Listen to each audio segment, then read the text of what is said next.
Hoy vamos a hablar sobre Jesús, el reparador de corazones. Siempre nos hemos preguntado varias veces cuál es la gran necesidad de esta sociedad, ¿verdad? Hay personas que me han dicho alguna vez, no es que yo no quiero que me den cosas para la eternidad. Yo estoy buscando algo para acá. Le escuchamos a una invitada, una empresaria, una gran líder una vez. Ella estuvo en una reunión donde estuvimos hablando sobre la esperanza de despertar un día en la eternidad, en gozo, semejantes a Dios. Y el feedback que ella le hacía a la persona que le invitó es que no, yo estoy buscando es algo que me sacia, que tengo muchos vacíos, tengo mucha tristeza, tengo muchas cosas, ¿verdad? Y creo que hoy en día lo que estamos necesitando es tener a Cristo plenamente en nuestros corazones y que lo podamos vivir. Así que pensando en ese deseo que todos queremos de servirle a Dios, qué bueno que todos nosotros podamos ser aliados de Jesús. Después de que Él haya reparado nuestro corazón, nosotros podamos reparar otros corazones. Voy a compartir un tema que lo he dado varias veces y creo que me estoy aplicando lo que yo les he dicho sobre la necesidad de dar un tema varias veces para poderlo entender y dominar a profundidad. Y tiene que ver con eh, el episodio donde Jesús repara a Pedro después de que éste le niega, ¿verdad? Lo recuerdan que lo vimos una vez. De hecho, alcanzamos a hacer un ave. Vamos a leer un poco y nos ponemos en el contexto. Voy a leer el Evangelio de Marcos, el capítulo 14. Voy a leer varios fragmentos que están ahí. Dice, cuando hubieron cantado el himno, salieron al monte de los olivos. Entonces Jesús les dijo, todos os escandalizaréis de mí esta noche, porque escrito está, heriré al pastor y las ovejas serán dispersadas. Pero después que haya resucitado, iré delante de vosotros a Galilea. Entonces Pedro le dijo, aunque todos se escandalicen, yo no. Y le dijo Jesús, de cierto te digo que tú hoy, en esta noche, antes que el gallo haya cantado 2 veces, me negarás 3 veces. Mas él con mayor insistencia decía, si me fuere necesario morir contigo, no te negaré. Y también todos decían lo mismo, seguramente influenciados por las conversaciones de Pedro. Más adelante hay otro espacio, que lo quiero leer de una vez, y es cuando Jesús resucita y, bueno, primero está el hecho, más adelante, en Marcos 14, está el hecho cuando capturan a Jesús en Getsemaní y lo llevan preso y a Pedro le preguntan, ustedes conocen la historia, tú eres Pedro, tú eres de ese grupo de los Galileos, hasta hablas igual que Pedro, hablas igual que Jesús, perdón. Dijo, no, yo no. Y efectivamente, como en esos momentos humanos donde somos vulnerables y tenemos que enfrentar circunstancias adversas y no logramos sostener el carácter o ser lo que somos o deberíamos hacer, Pedro falló, ¿verdad? Así que dice que, y el gallo cantó la segunda vez, y entonces Pedro se acordó de las palabras que Jesús le había dicho. Antes que el gallo cante 2 veces, me negarás 3 veces. Y pensando en esto, lloraba. Ahora vamos a desarrollarlo, porque la pregunta es, ¿por qué lloraba Pedro? Y el último párrafo que voy a leer, ya está en Marcos 16, eh, cuando le dice, apacienta mis ovejas. Dice, cuando pasó el día de reposo, María Magdalena, María la madre de Jacobo y Salomé compraron especias aromáticas para ir a ungirle. Y muy de mañana, el primer día de la semana, Vinieron al sepulcro ya ha salido el sol, pero decían entre sí, ¿quién nos removerá la piedra de la entrada del sepulcro? Pero cuando miraron, vieron removida la piedra que era muy grande, y cuando entraron en el sepulcro, vieron a un joven sentado al lado derecho, cubierto de una larga ropa blanca, y se espantaron. Mas él les dijo, no os asustéis, buscáis a Jesús Nazareno, el que fue crucificado, ha resucitado, no está aquí. Mirad el lugar en donde le pusieron. Y este ángel dijo algo maravilloso, dice, pero id, decí a sus discípulos y a Pedro, nombró a Pedro, el que va delante de vosotros, a Pedro, el que va delante de, que él va delante de vosotros a Galilea. Allí le veréis como él dijo. Es decir, Jesús va a ir adelante de ustedes a Galilea. Es decir, se cumplirá lo que él les dijo, que se reunirían nuevamente. Pero curiosamente, en esta escritura, para el tema de hoy, el ángel le hace un énfasis que le digan a los discípulos y a Pedro, no mencionó a Juan, a Jacobo, sino a Pedro, ¿verdad? Curioso, ya miraremos por qué. Y el último párrafo tiene que ver con cuando es restaurado Pedro. Está en Juan. Cuando dice Juan, cuando hubieron comido, Jesús dijo a Simón Pedro, Simón, hijo de Jonás, ¿me amas más que estos? Le respondió, sí, Señor, tú sabes que te amo, seguramente en voz baja. Él le dijo, apacienta mis corderos. Jesús vuelve y le pregunta, volvió a decirle la segunda vez, Simón, hijo de Jonás, ¿me amas? Pedro le respondió un poco, sí, Señor, tú sabes que te amo. Le dijo, pastorea mis ovejas, Jesús le dice. Por tercera vez, Simón, hijo de Jonás, ¿me amas? Pedro se entristeció de que le dijese la tercera vez, ¿me amas? Y le respondió, Señor, tú lo sabes todo. Tú sabes que te amo. Jesús le dijo, apacienta mis ovejas. Wow.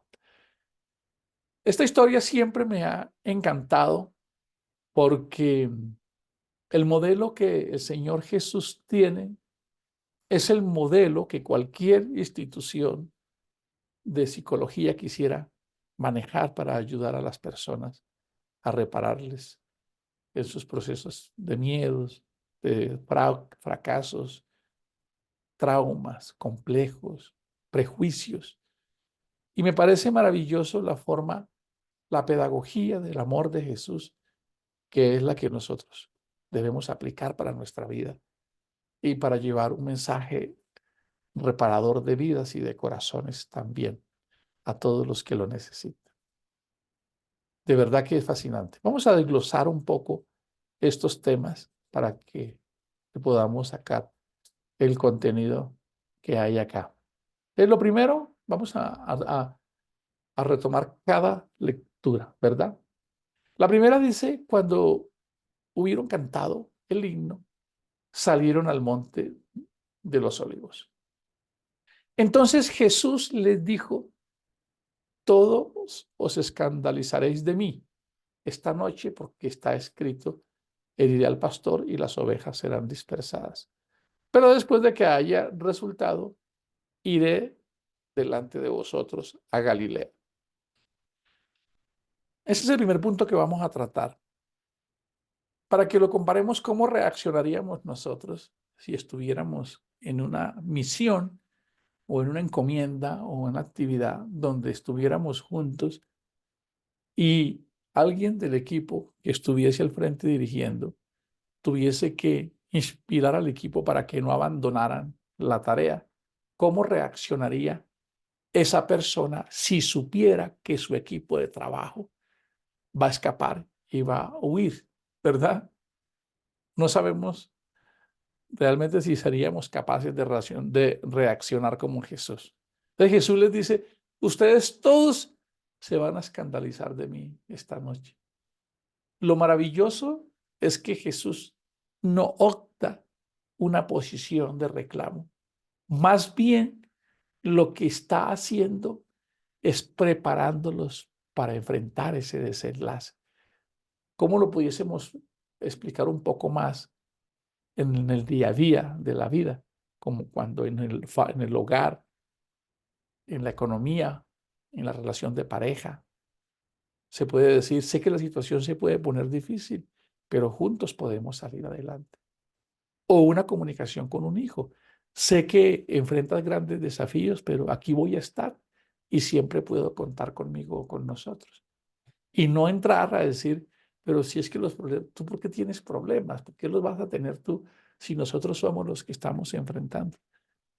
Es fascinante la forma en que el Señor Jesús se encarga de protegerles a sus discípulos esa eficiencia emocional. Así que ya Jesús sabía que ellos lo iban que en el momento de verdad no quedaría ninguno, aunque alguno intentó y cortó una oreja, según uno de los evangelistas. ¿Qué suele suceder muchas veces cuando enfrentamos? Pedro, al escuchar esto, un poco emocional, quizás, como muchos de nosotros en algún momento, quiso impresionar a Jesús ante este anuncio que él les hace. ¿Cuál? El de que todos van a ser dispersados. Es Pedro que está en proceso de formación. Por eso, si tomamos las palabras del apóstol Pablo y aceptáramos la invitación de él cuando dice, no, que cuando se cae, él no se queda en el piso, sino que él se para y no se queda mirando atrás, sino que avanza. Entonces, Pedro aquí, al escuchar esto, le dice, aunque todos se escandalicen, yo no. Escuchen esto. Es como una forma de decir, los demás te pueden abandonar, pero yo sigo firme. Es una realidad emocional que Pedro está viviendo en el momento. Nos pasa a todos en el día a día, que nos podemos comprometer con la familia, con un cambio, con algo, y nos cuesta un gran trabajo. Dice, yo no faltaré o yo no te fallaré o yo estaré ahí. Ese es el caso de Pedro, del Pedro emocional que todavía no ha tenido ese nacimiento, que todavía está en proceso de formación, de gestación espiritual. Miren lo maravilloso cómo Jesús le responde. Jesús le responde, de cierto te digo que tú hoy, en esta noche, antes que el gallo haya cantado 2 veces, me negarás 3 veces. Si le hacemos con una lupa un análisis a esto que Jesús dijo, no tiene ni un solo vestigio de nada. ¿Cómo les parece?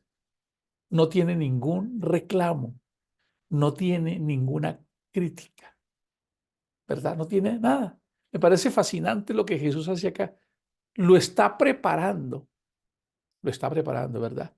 Como decirle, vas a ir a la universidad, hijo, y eso va a ser difícil y vas a tener seguramente muchos desafíos, pero yo voy a estar ahí. No le va a decir, usted no se vaya a poner ahorita, no, es un lenguaje. Me sorprende esto, lo voy a leer nuevamente. Y le dijo Jesús, vamos a poner un poco más actual, dijo, Pedro, querido, realmente esta noche vas a ser pasado por una prueba. Y antes de que haya cantado 2 veces, me negarás 3 veces. La pregunta es, ¿qué sentiríamos tú y yo si supiéramos que ante una reunión algo adverso, alguien nos traicionara o nos negara, ¿verdad? Sí que es difícil. Yo creo que, empezando por este servidor, no estaríamos a este nivel, ¿verdad? Me negarás 3 veces. Pero lo maravilloso es que el Señor Jesús, en lugar de convertirse en una carga emocional, un te lo dije, ni nada, lo que estaba diciendo era de, yo ya sé que tú me vas a negar. Y por el tono de voz y la forma en que se lo estaba diciendo, ya le estaba dando un anticipo del amor de Jesús. ¿Cómo les parece? Él quizás emocionalmente todavía no lo estaba entendiendo. Y él dice que, mas él con mayor insistencia decía, si me fuere necesario morir contigo, no te negaré. Y todos arrastrados dijeron lo mismo. También todos decían lo mismo. Entonces, cuando Pedro todavía sigue insistiendo, no, pues yo soy el duro, yo voy a estar contigo, no te voy a abandonar. No hay nada, no hay ningún reproche. Jesús pudo haber dicho que usted siempre no es sino un hablador, no cumple lo que dice. Es igual como siempre, ¿verdad? Jesús guardó silencio. El poder de guardar el silencio, a veces en una conversación, donde quizás alguien pudiese estar diciendo algo que de responderlo causaría daño. Esto me parece fascinante. En el último párrafo, Jesús pudo haberle dicho cualquier cosa, cualquier cosa. No, pero Pedro, tú siempre dices que vas a cambiar, tú siempre dices que vas a cumplir, que ahora sí vamos a salir adelante, que las cosas van a estar mejor, que esto viene, que lo otro. No, él guardó silencio, fue pulcro. Es que me parece como si Jesús fuera un cirujano de las emociones, sabiendo qué tejido cortar, sabiendo qué frase decir, porque ya él sabía que Pedro, solo con lo que él tuviese que enfrentar, ya tenía un gran desafío, como tú, mi hermano, mi amigo. Ya tú tienes bastantes desafíos, tu esposa, tu esposo, tus hijos, tus padres, en la posición que cada uno esté, para que cada uno aprendiera un poco a decir, debo esforzarme para que yo no me convierta en una carga más del otro. Es la pedagogía que el Señor Jesús está sintiendo acá. En resumen, esta reunión se termina y Pedro termina esa reunión convencido que él es el chacho, que él no va, que él no se quiebra por nada, que él va a seguir firme, que él está ahí con todas las pilas puestas en ese proceso. La reunión continúa, pasa el evento, viene, porque miramos el contexto, viene Getsemaní. Claro, si vemos a Jesús como humano, si lo vemos como Dios, no pensaríamos que él estuviese siendo un pedagogo de las emociones, pero el mismo Señor Jesús tenía que cargar sus emociones. ¿Cómo lo hemos leído? Y nos damos cuenta que el Señor Jesús va a pedirle ayuda después a ellos. Él se angustia.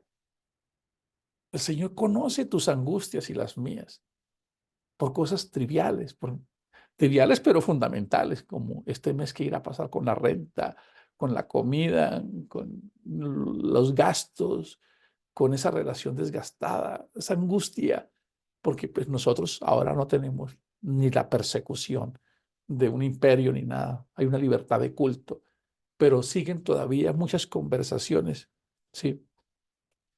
Entonces, qué importante que podamos nosotros ver que el mismo Señor Jesús en algún momento de su vida pasa por ese momento de angustia que significa estrangular, significa quedar prisionero de una preocupación extrema y no lograr superarlo, al punto que va y pide ayuda a sus discípulos. Noten esta sinfonía de Jesús reparando corazones y él un corazón sufrido. Y a pesar de la circunstancia que está viviendo, él va y le pide ayuda a sus colaboradores y les dicen, yo también estoy lo mismo que ustedes. ¿Cuántas preocupaciones tenían los discípulos? No las interpretamos bien si no sabemos qué estaban pensando ellos. Realmente ellos tenían la esperanza material de que Jesús les iba a resolver muchos problemas, tanto a Jerusalén, a Israel, liberándolos de la esclavitud de Roma, pero además sus familias, sus economías, ellos tenían en su mente la esperanza de que las cosas iban a cambiar para ellos. La opresión, la escasez, los impuestos, la falta de oportunidades, todo eso era el contexto de esos hombres. Y ellos se llenaron de una esperanza, ¿cómo les parece? Se llenaron de una ambición de decir, wow, llegó el Mesías y nosotros estamos con él. Desconocemos las conversaciones humanas. Bueno, cuando vemos la película de Chosen, sí nos damos cuenta que ahí conversaban las esposas, preguntaban por qué está el sustento. A veces vemos muy espiritual las películas, pero esas personas eran hogares, Pedro tenía a su esposa Y todos tenían una esperanza. Esa esperanza, escuchen hermanos, se derrumbó para los discípulos. Así como a veces decimos uno, ¿para dónde cojo? ¿Qué voy a hacer? No tengo ni trabajo, no sé para dónde voy a ir, qué ir a hacer del futuro nuestro. Vemos el panorama de nuestros padres enfermos, una situación con la vida, y nosotros nos derrumbamos también en algún momento con nuestra propia salud o con alguna cosa. Pues esto les pasó porque a veces no entendemos el contexto, porque es que ellos estaban así. Ellos habían puesto toda esa esperanza, habían renunciado a todo y ahora se encuentran con Jesús y Jesús les dice, señores, a mí que soy su líder y que les hice esta oferta, a mí me van a crucificar y yo me voy a morir. ¿Qué creen que pasó en la mente de ellos cuando les dijeron esto? Cuando ellos escuchan eso. Sus sueños se derrumbaron, sus expectativas se acabaron, quedaron derrumbados, tristes. Seguramente esos sueños que, como dice un proverbio, que la esperanza no cumplida descorazona, tristes, frustrados, no entendían. Y además de eso, esa persecución. Así que ellos tampoco estaban emocionalmente bien para tratar de soportar toda esta prueba que les iba a venir. Así que capturan a Jesús, lo llevan allá a- al pretorio, empieza el juicio. Pedro, efectivamente, cuando ya su vida está en peligro, porque eso se llama el momento de verdad, en el momento de verdad, o sea, en el momento de la prueba, en el momento de la situación difícil, es ahí donde somos probados, es donde nuestra fe pasa por ese fuego. Entonces le dicen, tú eres de los mismos. Sí, sí, tú eres el aliado de Jesús. Y él empieza a decir, no, no, yo no soy de esos. Yo no soy de esos. La presión social, o sea, el entorno, ¿cierto? Pero no era como acá que nos dijeran evangélicos, bobitos que se dejan engañar. Era que si lo descubrían, lo metían con Jesús allá y él era cómplice de Jesús, así que la posibilidad de que él también entrara al mismo castigo de Jesús era muy alta. No era tan liviano el desafío. Así que vuelven y le insisten, si tú eres de los Galileos, hasta hablas igual, hasta has pasado tiempo con Jesús, ¿verdad? Y en ese momento, Pedro termina en uno de los evangelios diciendo, maldita sea, al tal no lo conozco. Y cuando él termina de decir esas palabras, canta el gallo. ¿Cómo les parece? Algunas películas, como la de Mel Gibson en La Pasión, dejan entrever que en el momento en que Pedro negó a Jesús, se cruzaron una mirada. En esa, se me, me, me- me pasó algo por acá cuando vi eso. Alcanzan ustedes a mirar ese momento de fracaso de Pedro, derrumbado ahí. Y en ese momento gira un poco su cabeza y Jesús lo está mirando, como siempre, no con una mirada inquisitiva o de juicio, sino diciéndole, recuerda que yo ya te había preparado para esto. ¿Lo recuerdas? Y el texto que leímos ahí dice que Pedro lloró. ¿Sí lo recuerdas? Vamos a leerlo como dice, para que ustedes vean que hay una joya ahí. Y pensando en esto lloraba. ¿Qué significa que él pensaba en esto?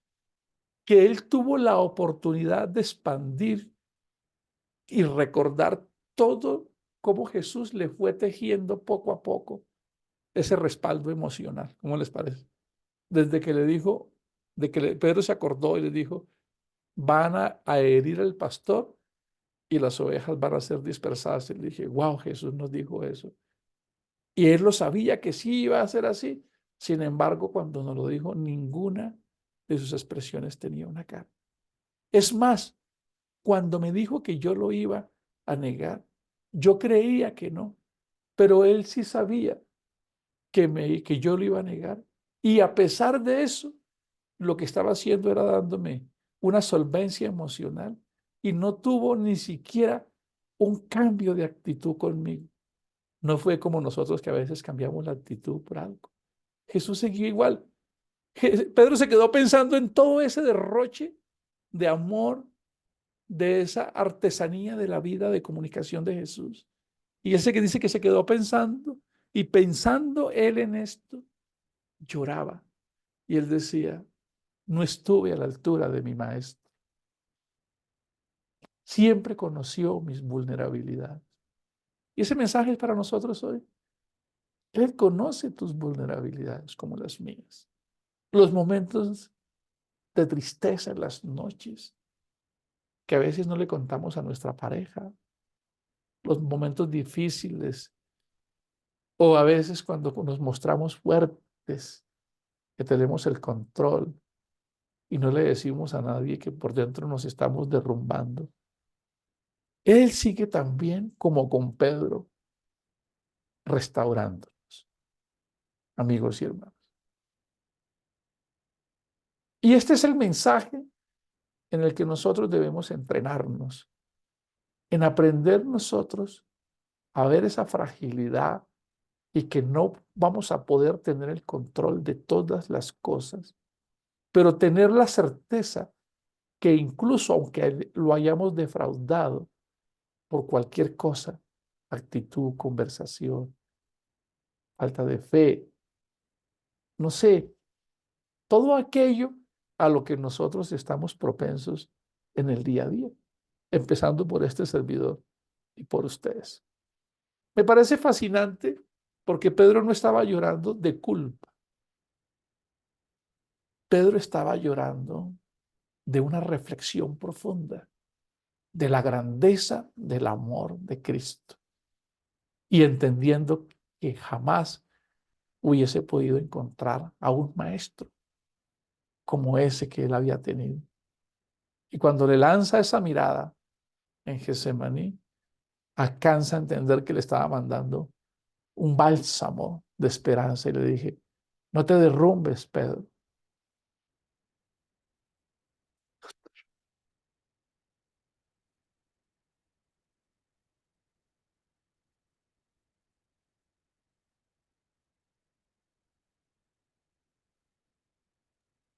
Amén, No, gloria a Dios. no te derrumbes, José Ignacio.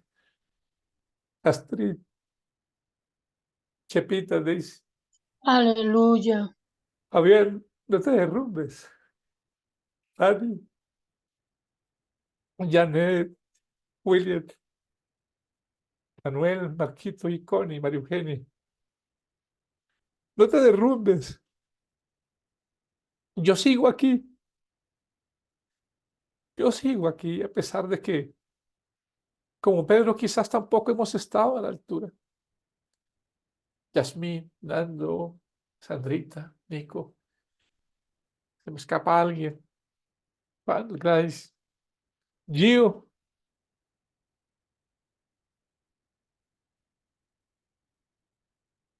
No te derrumbes, que yo estoy contigo. No te derrumbes, sigue caminando.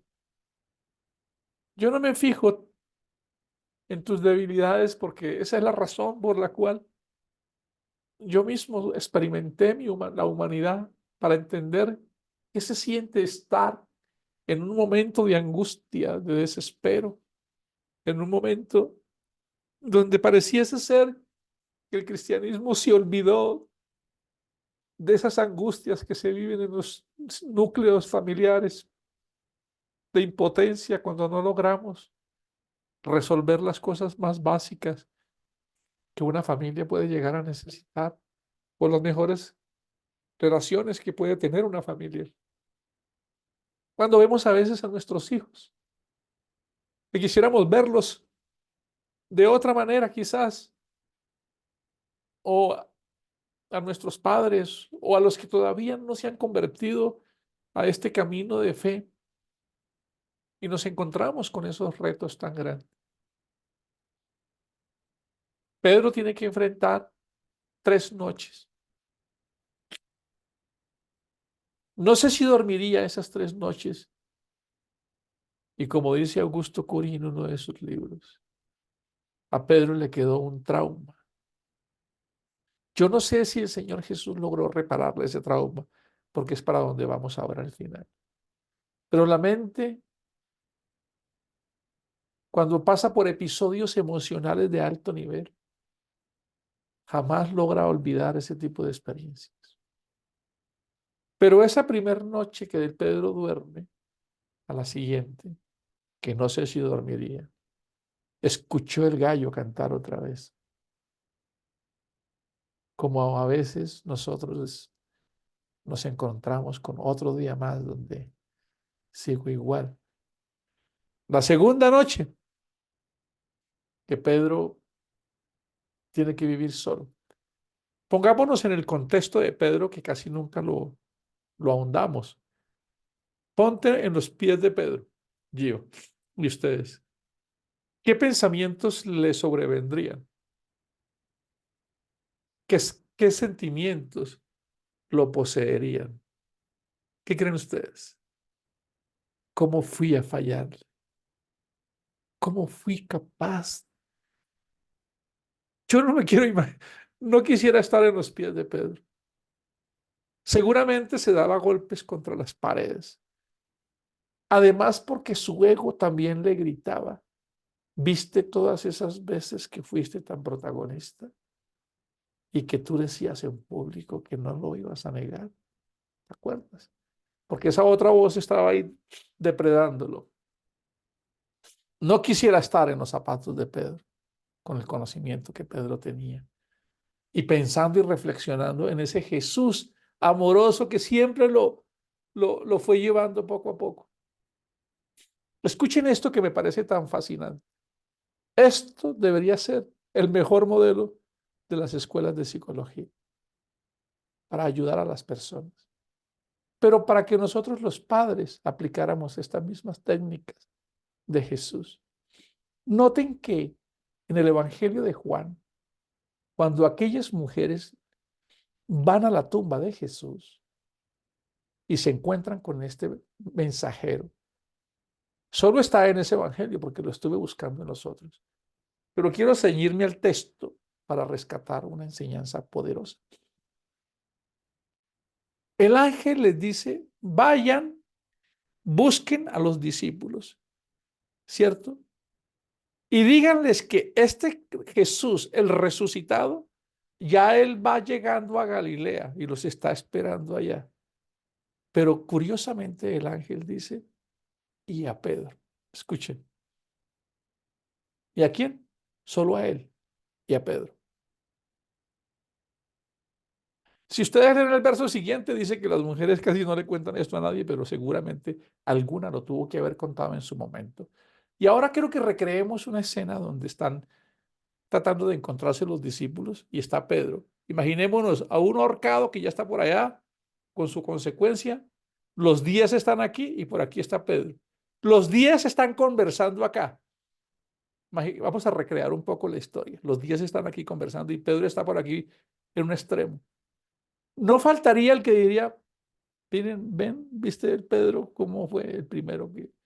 Tal vez no, escuchen, tal vez no, pero la mente que casi siempre piensa negativo, cuando Pedro los miraba, se quedaba diciendo, deben estar diciendo que yo soy un hipócrita. Esas conversaciones que tú tienes de diálogos, que yo las tengo, que a veces pensamos que las personas piensan cosas de nosotros, ¿verdad? Imaginémonos a Pedro mirándolos allá hablando y, y él diciendo, están hablando de mí.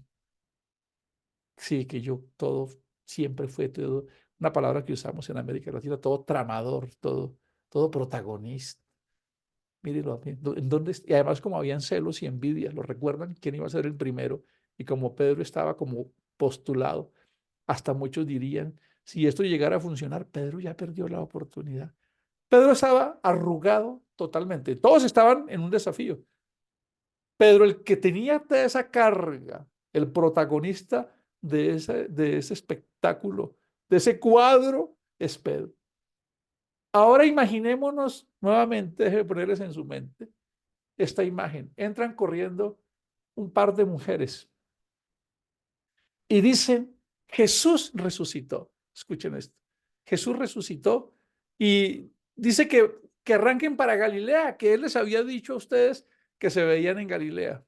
Y una mujer, y entonces todos como que, imaginémonos un poco el jolgorio que se armó ahí, ¿será que sí? ¿Será que no? Sí, él lo dijo, otros no, pero ¿quién va a resucitar? Y se armó ahí un momento, y Pedro retiradito un poco, como queriendo involucrarse, pero como que sí, él también creía, y de pronto ingresa esa mujer, y cuando dice eso, voltea a mirar a Pedro y dijo, y nos dijo que sobre todo a Pedro.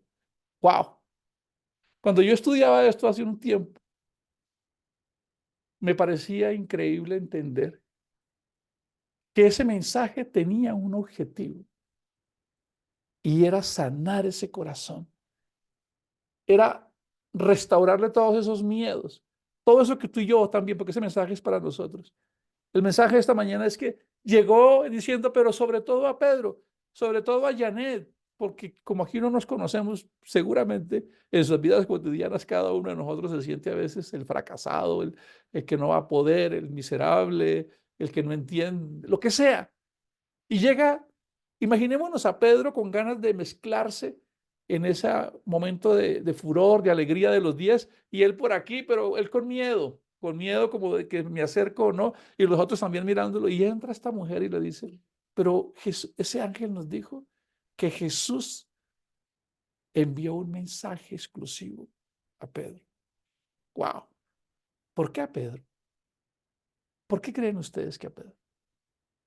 Era como una forma de decirle, sé cómo te estás sintiendo con esa carga, pero yo no te estoy juzgando todavía. Todavía sigues conservando el liderazgo. ¿No les parece eso genial? Pedro tenía que enfrentar su culpa interna, sus conversaciones, la relación de grupo, la tribu, el rechazo de la tribu.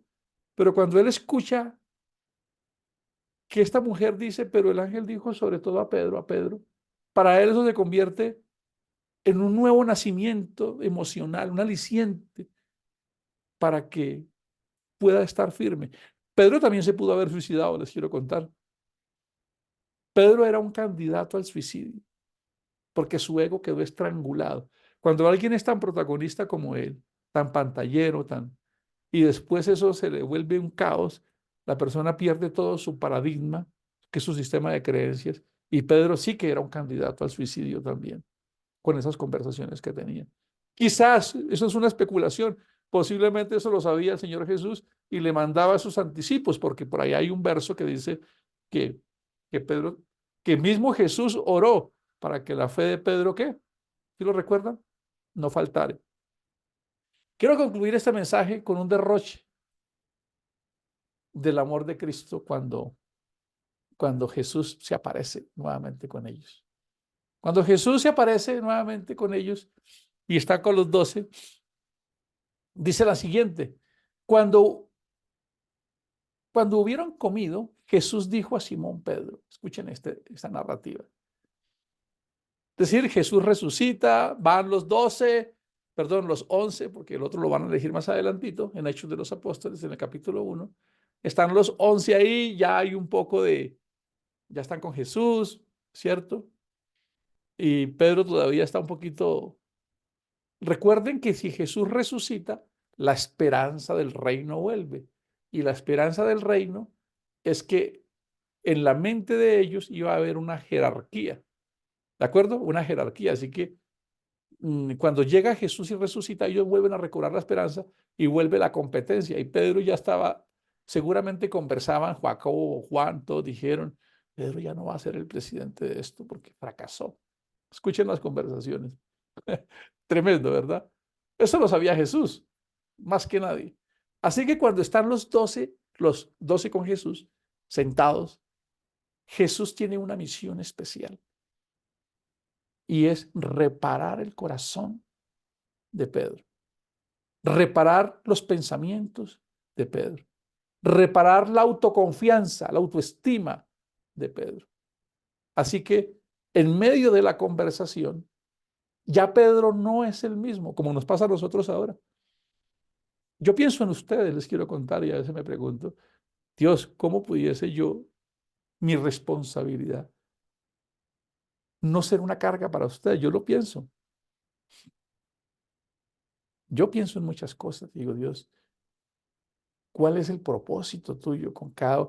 Porque cuando nos dirigimos a la iglesia, que es la forma más tradicional, a la comunidad, no estamos hablando de algo sencillo. Estamos hablando del pueblo de Dios.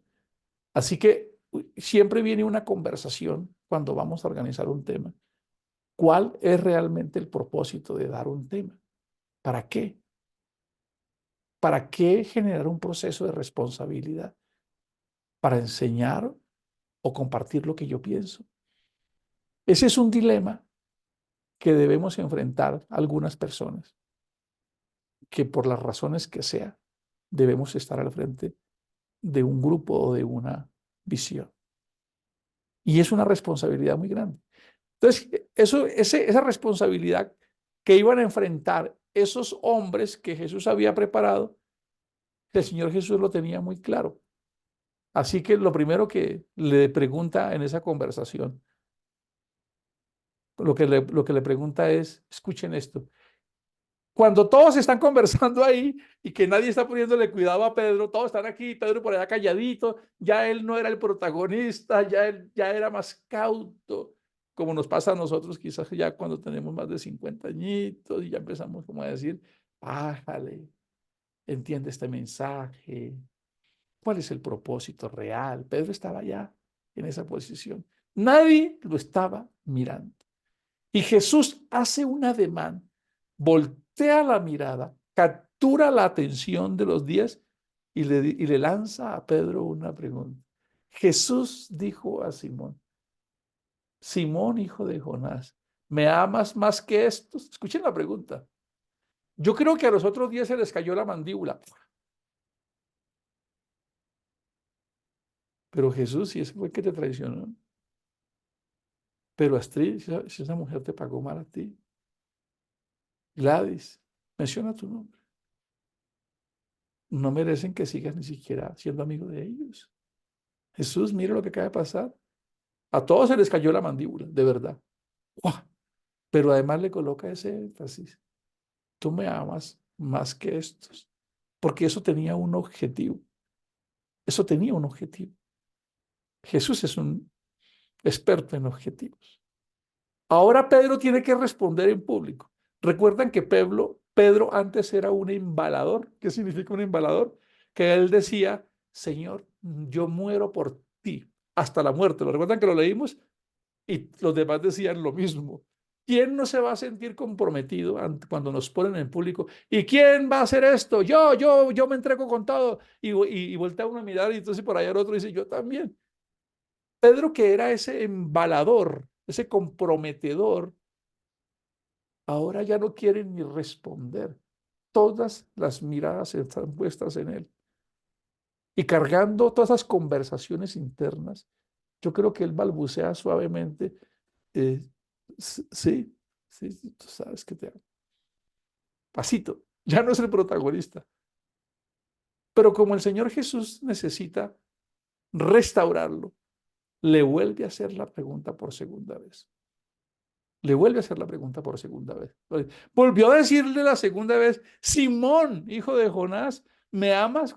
Quizás el mismo Señor Jesús, que era un pedagogo, le subió un poquito más el tono y él quería que Pedro levantara más la voz, ¿cierto? Los otros ya empiezan a decir, oh, aquí hay algo extraño, como que Pedro va a volver a la competencia del reinado.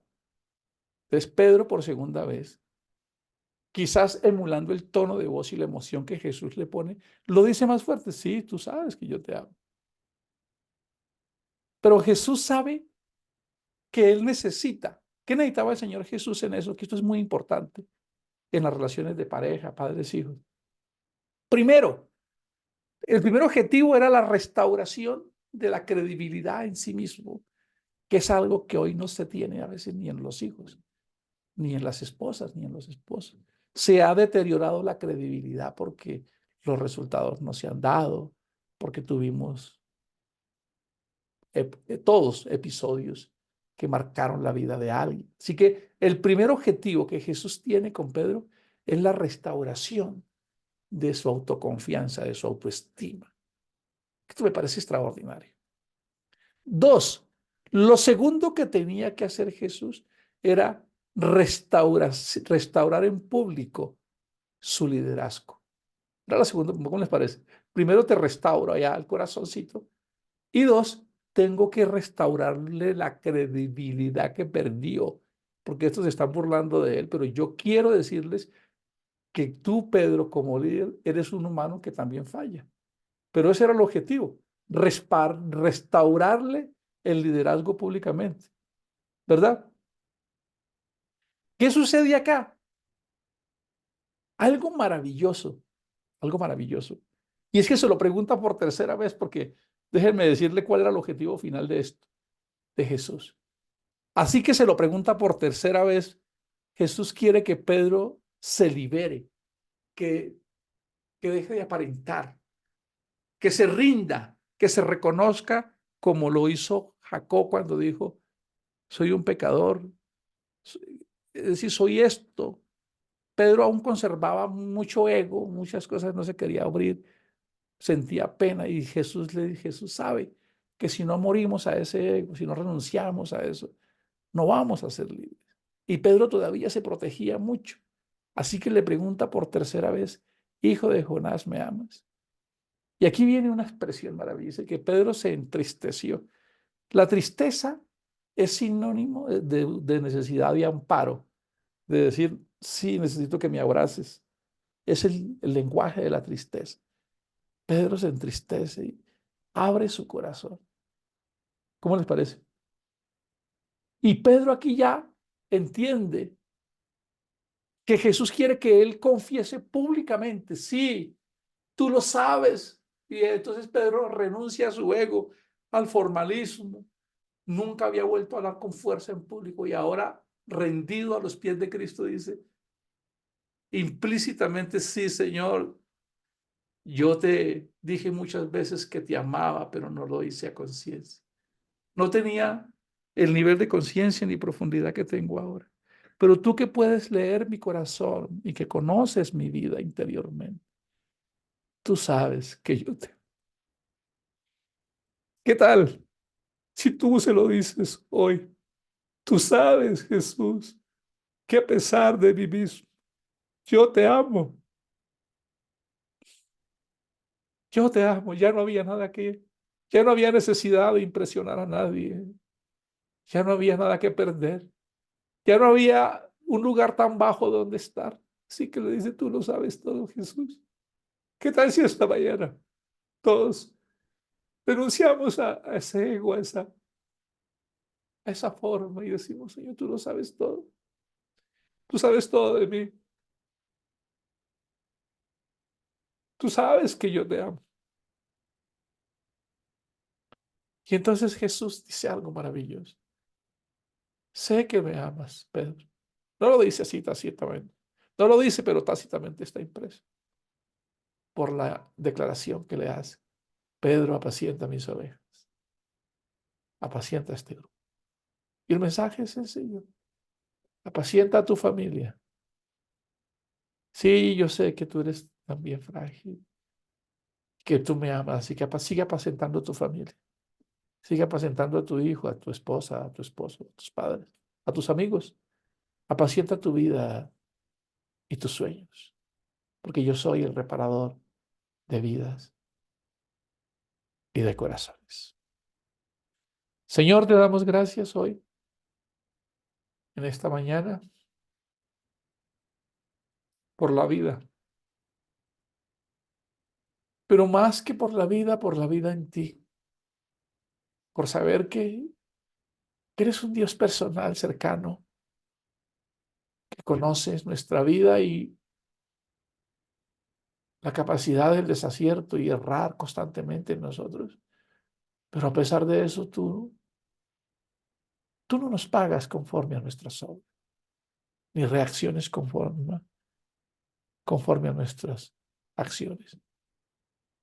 Tu amor hacia nosotros, tu fidelidad, no tiene relación con lo que merecemos por nuestros comportamientos. Por eso en esta mañana te damos gracias, Jesús.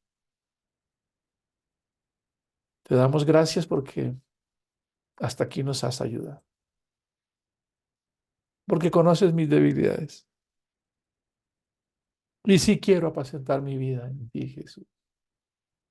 Quiero apacentar a mi hogar en ti con amor.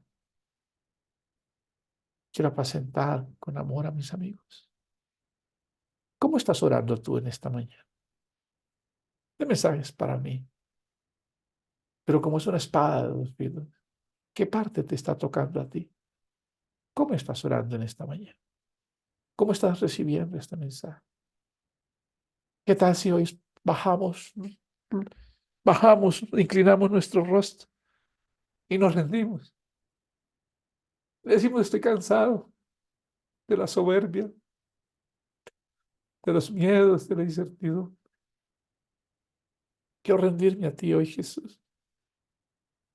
Quiero ser tal cual.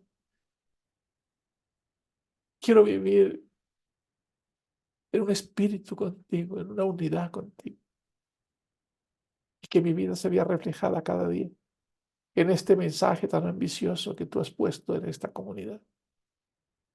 Y es ser como tú, para saber y poner esto en práctica en la vida cotidiana, con aquellos seres queridos que has puesto cerca de nosotros cada día para servir.